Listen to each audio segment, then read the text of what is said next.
Good afternoon. I wanted to provide a short video to really dive into our data analysis module 2 activities. So hopefully this last week you began looking at demographic data available in your district or using the example that was provided along with perception data.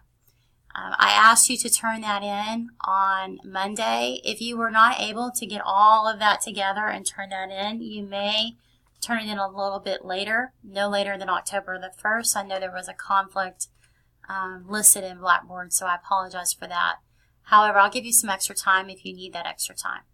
The third piece that you are going to look at is your student learning data.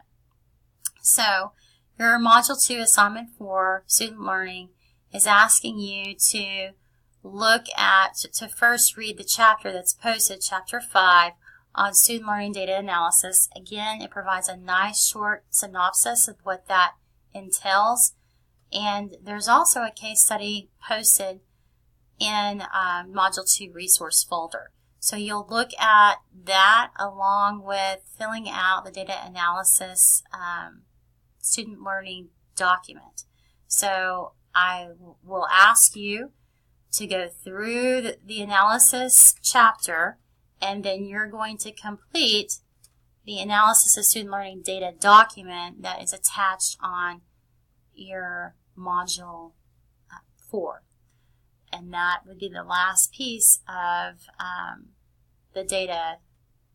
That's the last piece of your data analysis that will be due this week. So if you have not already, you need to finish and complete the demographic data, which is your assignment 2 in module 2, and there's a video already posted about that. Your perception data, which is the assignment 3, and then this week you're going to look at the student learning data. All of that needs to be posted and turned in by Monday, October 1st. All right, let me know if you're having any issues. I look forward to seeing what you have located in your district. Have a great day.